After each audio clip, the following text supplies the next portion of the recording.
and his goat in medieval Prague. In Prague, Jemmy falls in love with Katie, a worldly girl. The goat begins to envy this relationship. Their story intertwines with that of the poor student Matthew and his contract with the devil. So, you know, tale as old as time, right? All right, let's stop fucking talking about it. Let's watch Goat Story. So the movie starts off with the main characters, Jemmy and his talking goat, who is aptly named Goat. They're walking down this dirt road because they're going to Prague, baby. They're going to Prague to start a new life or something. I actually don't know why they're going to Prague. They never say it, but I guess it's their prerogative. Okay, sorry. But the whole movie like takes place in Prague, and this is our introduction to the city of Prague. Hear ye, to all in Prague! Clockmaster Hainish is building a giant clock! Go away. So, already terrifying, just attempted murder is what we just watched. And this unsettling child on a unicycle is a recurring character in this movie. But it's very weird because the animators chose to not give this boy any pants. And they don't blur anything at all. So there's like several scenes in this movie where you see just like everything. And I think that's a little odd. I feel like it would have been easier to just throw a pair of pants on the kid other than animating a wiener frame by frame. Hey, what do I know? Maybe that's how life was back in Prague. You know, it was just fucking dicks out. It was just dicks out for Prague. But then we cut to Jemmy and Goat walking through the downtown. And Jemmy is super excited to be in Prague. This place is just beautiful, Goat. But Goat, she ain't having it. It's just like a village, except bigger. It's a no-go for Goat. It's a no-goat. So to convince Goat that Prague is cool and the place that they should be, Jemmy suggests that they should go check out the Charles Bridge. Let's go see the Charles Bridge. So they get to the Charles Bridge and it's currently being built. And you know, it's a totally regular construction site, you know. They're swinging a limp horse around and shaking it until horse eggs fall out. They got a big human-sized hamster wheel. Nothing out of the ordinary here. Every construction site has those things. So this is where we find out that Jemmy loves wood carving. He's very talented at it, and that's all he wants to do in life. He just wants to carve wood. How many woods could a Jemmy carve wood if a Jemmy carve could? But while he's admiring the statues, he gets interrupted by the big bad bridge boss. So you and the horse with the horns want to work, huh? Want to get to work, huh? Let's get going. He was just standing there. I don't think he wanted to work, right? Is that what life was like back then? It was dicks out, and as soon as you just walk by anybody who's working, they're just like, oh, so you want to work, huh? No, I'm just walking home. Oh man, you want to be employed by me so bad it's crazy. And you work for me now. What? No, I don't. That's messed up, man. You can't do that. Oh, build a bridge and get over it. Emphasis on the build a bridge. Build a bridge. Come to my store. Build a bridge. I sell stuffed bridges. Build a bridge workshop. Get over it. So Jemmy agrees to work on the bridge for some reason. Then we cut to one of the other main characters named Matthew. He's this poor student who goes to Prague to learn from a man named Master Hainish, who was hired by the mayor of Prague to build a giant clock. And that's what Baby No Pants was screaming about at the beginning of the film. Hear ye, hear ye! And in this movie, there are just so many things that happen that I think are supposed to just be like one-off gags to make people laugh, but they're just so unsettling to look at. In this little church scene alone, there's a pastor with this cube nose covered in boils. This man is eating an entire turkey. Just a whole turkey. And the little pantsless boy is just pissing. Dick out. Pissing in a church. Why?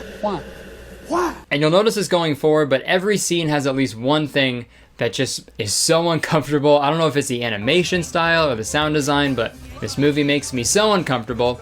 Oh my god. But anyways, the townsfolk, they leave the church and everybody bullies Matthew for being poor. What a loser. Get absolutely owned, dude. So then he goes to the local pub to get some beer, and just like the church scene, this part is very unsettling. This is the life one. Yeah! Go. Rag hard. All right, look out here. What the fuck? So, okay, let's do a recap. Let's do a roll call. So you got the devil. Oh, hey, you know the devil? Hey, you know that guy, the devil? Yeah, he's there. He's just chilling, playing cards. And oh yeah, a guy motorboating some boobies. And it's weird, if you scroll down just a little bit, right, yep, it says children movie. Weird. I don't remember any motorboats in any of the kids' movies that I watched growing up. Well, other than like Free Willy, because, you know. Boats. This movie was actually rated PG-13 in the US for sensuality and nudity, but thankfully this bar scene is as bad as it gets. Oh, wait. It gets so much worse. Okay, so Matthew gets kicked out of the bar for being poor, get dunked on. So he ends up squatting in this old abandoned house that's apparently haunted or something. For that is the house of Dr. Faust! Oh! I don't know who that is. I don't know why that guy yelled that, and they never explain it. But anyways, the next day, Jemmy is, you know, he's milking goat, like you do with your friends, right? We all do that with our buddies. I'm always milking my bros, dude. You know, giving the homies the old gulping down a fresh cup of bro milk? Yes, please. So Jemmy's at work again, he's staring at the statues, and yet again, the big bad boss ruins everything. Will you quit standing around, Whoa. donkey? Jesus, man. Hey, relax. Buddy just chugs a bucket of goat juice and then fucking slaps her away for standing around. Hey man, she's a goat. That's all goats do. Can you imagine this guy at like a zoo? Now if you look behind me, you can see a nice family of elephants. They're so cute and so kind, so gentle, you know, so intelligent. And hey, stop standing around. Whoa, sir, lower your voice. What's the problem? All day with these animals just standing around, huh? But sir, they're animals. Sir. And you as well. You're always just standing around, okay? Get to work. Sir, this is my job. I am currently working right now. Yeah, but you're just standing around. And frankly, it's pathetic. I'm not though, I'm sitting. Sir, you're the one who's standing. Standing up for what I believe in. You son of a bitch. And to think, here I was, thinking I was all high and mighty. Hey, stop standing around! So Jemmy is hammering nails into the bridge now, and I just gotta say, he's nailing it. But uh-oh, they ran out of nails. Give me another nail, goat. He's screwed. But luckily, a random lady drops a nail into Jemmy's hand. Would you like another nail, sir?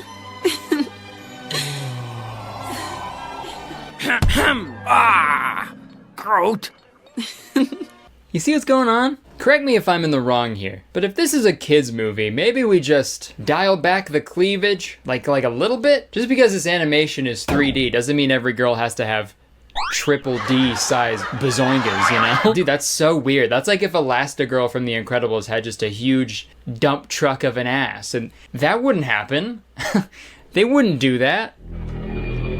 Right? Like, I know breasts are a natural part of the human body, and then they shouldn't even be sexualized, but this still feels a little off, right? Mostly because this movie was written and directed by a dude. Like, this character reminds me of like the fighting games like Soul Calibur or Street Fighter. Like the girls throw one punch and their boobs move or like go up and down for like 10 minutes after. And also, why is she just giving strangers nails? Huh? That's weird. Would you like another nail? You're handing out nails to people? You're insane, okay? You're unhinged. Use some of those nails to put your hinges back on, because you're unhinged, okay? Would you like another nail? No. How about a fingernail? Don't worry. It's not mine.